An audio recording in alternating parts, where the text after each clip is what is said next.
இந்த வீடியோவில் உள்ளவை பொதுவெளியில் பகிரப்பட்டவை மட்டுமே. கருத்துக்களுக்கும் கலாட்டா தமிழனுக்கும் நேரடி சம்பந்தமில்லை. இது பொழுதுபோக்கு நோக்கம் மட்டுமே கொண்டது. பாதிப்புகளுக்கு நாங்கள் பொறுப்பல்ல. வந்தே மாதரம், வந்தே மாதரம். ஐயோ, ரெண்டு மண்டலும் சேர்த்து என்ன பண்ண போறாங்களோ? சட்டமன்றத்துக்கு போய் அப்பாவை இங்கே தேடுறாங்க. வீட்டில் போய் அம்மாட்ட கேட்டால் தானே அப்பா யாருன்னு சொல்லுவாங்க. இந்த அவதூறாக பேசுவது, அநாகரிகமாக பேசுவது என்பது தமிழ்நாட்டை பொறுத்த வரைக்கும் ஒரு பெரிய சாபக்கேடாக இருக்கிறது. நாங்கெல்லாம் ஜெயிச்சதுக்கு காரணமே எங்க சிங்க பெண்கள் தான். பேசும்போது கொஞ்சம் கவனத்தோடு பேசப்படும். அவங்க பாதை அதான், அநாகரிகமாக பேசுவது, அவதூறா பேசுவது அவங்க முடிவு பண்ணிட்டாங்க.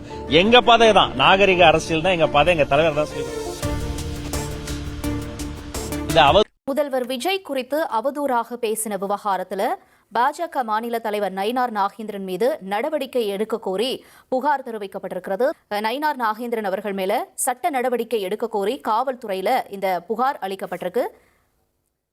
காவல்துறை தலைமை இயக்குநருக்கு ஆன்லைன் மூலமா போலீஸ் புகார் மற்றும் சைபர் கிரைம் போர்ட்டல்ல இந்த புகாரை தெரிவிச்சிருக்கிறதா நம்ம பார்க்கிறோம். புகாரோட சமூக வலைதள பதிவுகள், வீடியோ, ஆடியோ ஆதாரங்கள் இது எல்லாமே இணைக்கப்பட்டிருக்கு அப்படிங்கிறதையும் நம்ம பார்க்கிறோம்.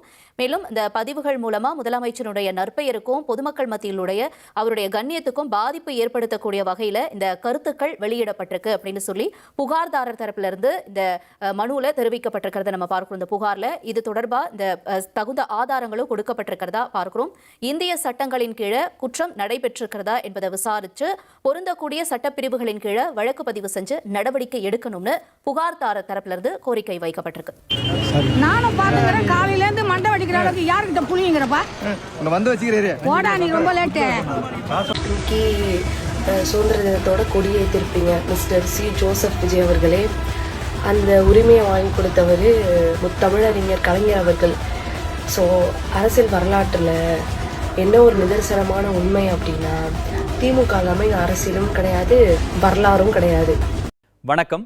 திமுக ஆரம்பிக்கப்பட்டது. அதேபோல் இந்தியாவுக்கு 1947ஆம் ஆண்டு சுதந்திரம் கிடைத்தது. இது போன்ற தகவல்களுக்கு இணைந்திருங்கள். திரும்ப திரும்ப கேட்கக்கூடாதியா, ரொம்ப கிண்டி கிளம்பி சகதி சண்டையில் எப்படி போயிருவேன். ஆனா ஒரே ஒரு சந்தோஷம், நல்ல வேளை இந்த திமுக 1949 ஆரம்பிச்சான். நினைச்சு பாருங்க, ஒரு வேளை இது மட்டும் 1945 ஏன் 47 ஜனவரி மாசம் இந்த கட்சி ஆரம்பிச்சிருந்தா கூட 6 மாசத்துல போராட்டம் பண்ணி இந்த நாட்டுக்கே சுதந்திரம் வாங்கி கொடுத்தது நான் தான். இந்த திமுக உருட்டி இருப்பாங்க. சாமி சுதந்திர நல்வாழ்த்துக்கள். அப்பா அப்பா தோழர் சீமானுடைய வழக்கறிஞர் முதலமைச்சர் சொன்னாங்க, அறிமுகப்படுத்தினாங்களா? அப்ப என்ன சொன்னார் முதலமைச்சர்? அறிமுகப்படுத்தப்பட்டேன், அவருடைய வழக்குகள் நடத்தியிருக்கின்றதும் அதனுடைய பொறுப்பில் இருந்துன்றதும் முதலமைச்சருக்கு சொல்லப்பட்டது. அறிமுகப்படுத்தவுடனே அவர் அதுக்கான ஒன்றும் இல்லை, ஒரு மென்மையான ஒரு புன்முறுவல் இருந்தது அவர்கிட்ட. அது பிறகு மற்ற விஷயங்கள் அவங்க பேச திருப்பி ஏன் கேட்குறீங்க தெரியல. அவர் நான் சொல்ல ஒரு மென்மையான புன்முறுவல் அவர்கிட்ட இருந்தது. யாரா காசுல வாடகை கொடுக்குற, யாரு காட்டுல பிள்ளைக்கு ஃபீஸ் கட்டுற, இதெல்லாம் வாங்கி கட்டிப்பியா, கார் வாங்கி விட்டுப்பியா, பொட்டி வாங்கி வச்சுப்பியா. தீமான்லாம் ஆமா குஞ்சிக்க, அவன்லாம் வேலைக்கு ஆக மாட்டான். அவனை பத்தில பேசுறீங்க. அவனுக்குன்னு ஒருத்தன் பேசினான் பாத்தியா, சாட்ட அவனுக்கு இருக்குது தமிழ்நாட்டுல இனிமே வேட்ட. என்ன தைரியத்துல பேசுறான்னு தெரியல. இப்ப பேச சொல்லுங்க, அவனை வாய திறந்து தளபதி பத்தி பேச சொல்லுங்க பாப்பா. எடுத்து என் சுய செலவுக்கு பண்ண மாட்டேன்றா. யாரா காசுல வாடகை கொடுக்குற, அப்புறம் எந்த தைரியத்துல பேசுற, பொட்டி வாங்கிட்டு பேசுற நீ. தமிழ்நாட்டு முதலமைச்சருடைய போட்டோவை கர்நாடகால விளக்கமாத்திரம் அடிக்காங்க, செருப்பால் அடிக்காங்க. ஐயோ, முதல் இடத்துல தளபதி விஜய் தான் இருக்காங்கன்னு ரொம்ப குளிர்காயிறீங்களே. நான் தமிழர் கட்சியில உள்ள மக்கள் ஒரு சில பேருக்கு தான் இந்த வீடியோ. ஒரு பொம்பளை கேக்கா அங்க முதலமைச்சருடைய போட்டோஸ்லாம் வச்சு செருப்பால் அடிக்கீங்க. நீங்க கொந்தளிக்கலையா? எதுக்கு நீங்க கொந்தளிக்கீங்க?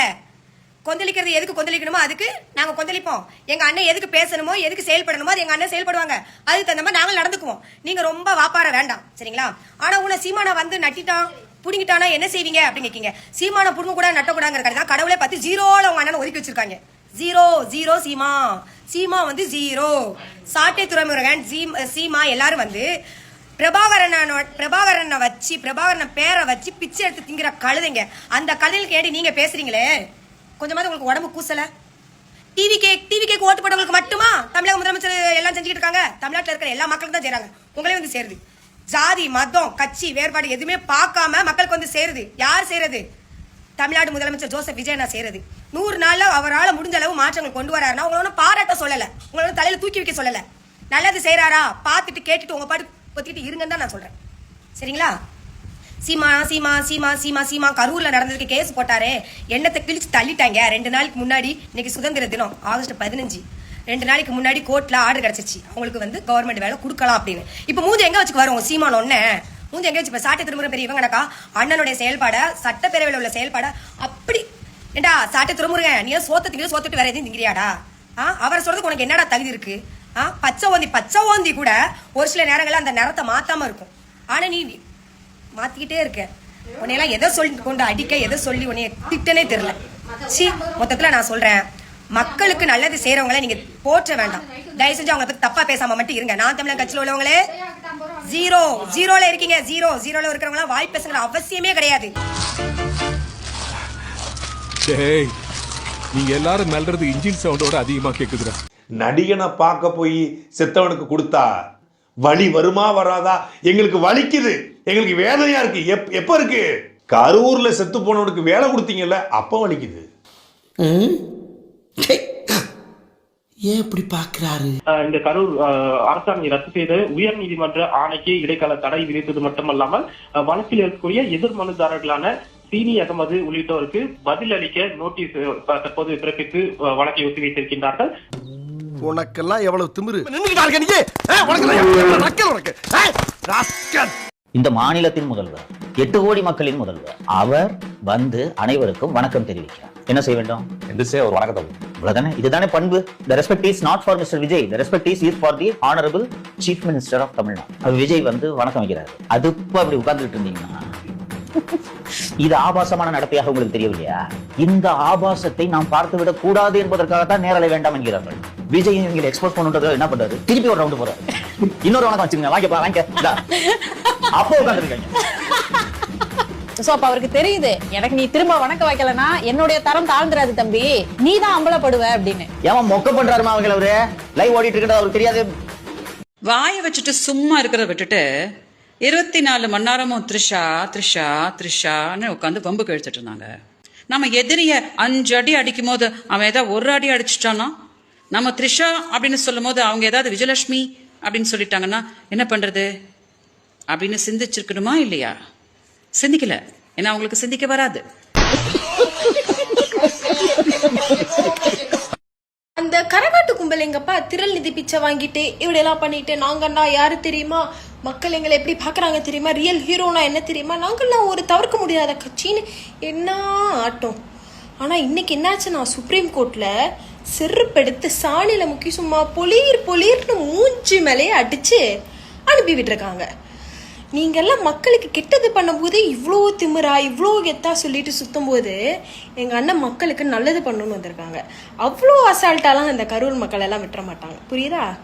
ஸோ போய் வேலை பார்க்கணும். Okay, bye bye. அண்ணன் ஆட்சியில் கண்குள்ளா காட்சி. உங்களெல்லாம் செருப்பை கழட்டி அடிச்சா தகும். இந்த மாதிரி நியூஸ் போடுறவனுக்கு இதுக்கு சிஎம் அவர்கள் தான் காரணம்னு சொல்லிக்கிட்டு பேசிட்டு இருக்கீங்களா? உங்களெல்லாம் செருப்பால் அடிச்சாதான் தகும். சோறு திங்கிறீங்களா? சோத்தை விட்டு பீயல் திங்கிறீங்களா? அதை பெற்று வளர்த்து அதுக்கு சோத்தை போட்டு பள்ளிக்கூடத்துல சேர்த்து விட்டு துணிமணியை மாட்டி 2 சடையை போட்டு அனுப்புறீங்களா பள்ளிக்கூடத்துக்கு? ஒழுக்கம்னா என்னன்னு தெரியாதா? தன்னடக்கம்னா என்னன்னு தெரியாதா? எதுக்கு போறோம், எதுக்கு நம்ம பள்ளிக்கூடம் போறோம்னு உங்க பிள்ளைங்களுக்கு நீங்க சொல்லி கொடுத்து வளர்க்க வேண்டியதானே? உங்க வளர்ப்பு அப்படி. ஆசிரியர்கள் என்ன பண்றாங்க? ஸ்கூல் தானே அது. ஸ்கூல்ல எடுத்துன்னு போய் அவளுங்க அடிச்சு அது வீடியோ எடுக்கிற வரைக்கும் ஆசிரியர்கள் என்ன பண்றாங்க? அவங்கள கேள்வி கேட்க உங்களால முடியுமா? ஆசிரியர்களால இப்ப மாணவர்களுக்கு பாதுகாப்பு இல்லைன்னு நான் சொல்ல மாட்டேன். அதுங்க திமிர எடுத்து போய் பண்றதுக்கு யார் பொறுப்பாவாங்க?